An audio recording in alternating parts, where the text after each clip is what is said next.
It wasn't until 1963, nearly a decade after Brown v. Board, that the first black students were finally allowed to enroll in Charleston County's white schools. They ain't gonna be in my grandson's class. Not here they ain't. When all other tactics of resisting integration failed, white families moved from the peninsula to the suburbs or transferred their children to new private schools that popped up around the city.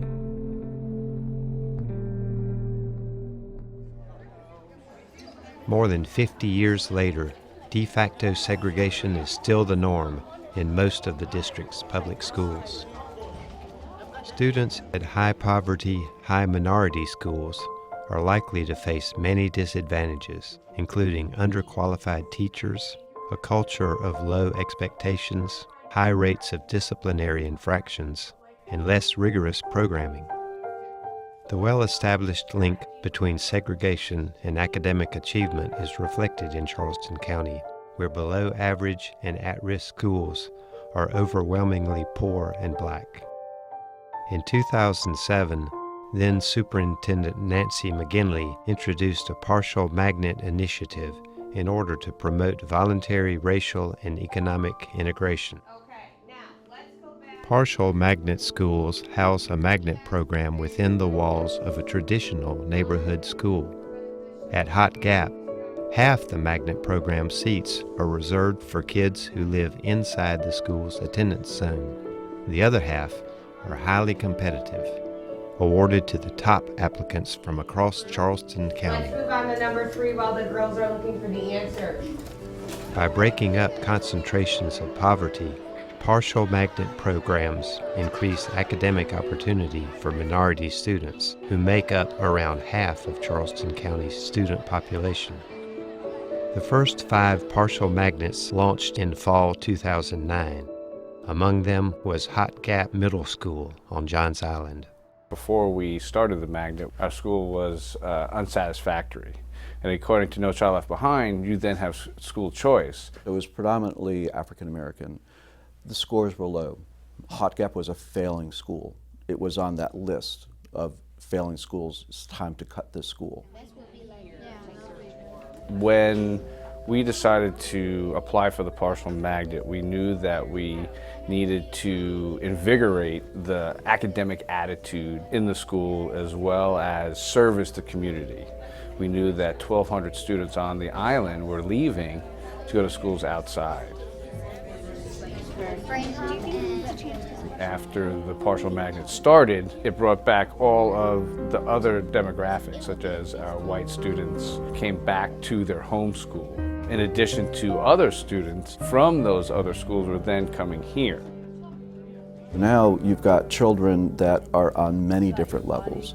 And so a child that has been on Johns Island, never left Johns Island, never been downtown Charleston, is now, instead of just interacting with friends and close family that live on the street, is getting that input from other children.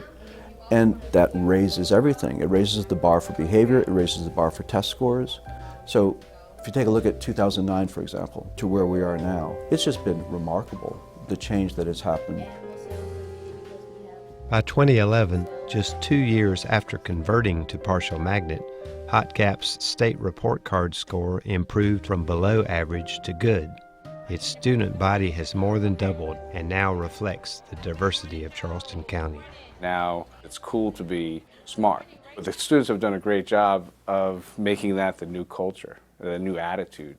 And it's exactly what we wished would have happened, but we couldn't tell until the kids were actually together. Raise your hand if you can tell me 3 times 20.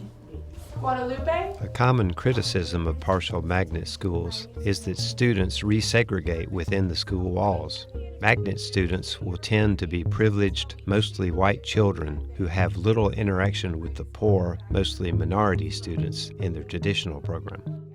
At Haut Gap, the magnet student population is whiter and wealthier than the traditional program, but administrators believe integration is vital to the success of Haut Gap, and they find many ways to bring students together.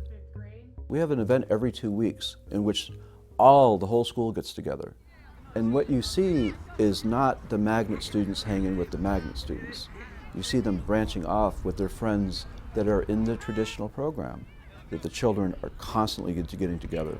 They know, okay, we are not separate. According to research briefs published by the National Coalition on School Diversity, students who attend racially diverse, mixed-income schools have better critical thinking skills, an ability to adopt multiple perspectives, and a lesser likelihood to accept stereotypes. They also attain higher grades, higher college enrollment rates, and more prestigious jobs. They're not going through the world with blinders on by coming to a school that has such immense diversity. We have Latinos, African Americans, we have Asian children, we have just the basic American child. And they all sit together at the same table and they all do the same thing, but they talk about what's important to them. You can't learn that from a textbook.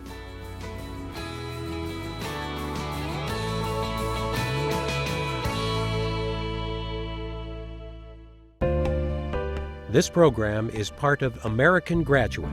Let's make it happen. A public media initiative made possible by the Corporation for Public Broadcasting.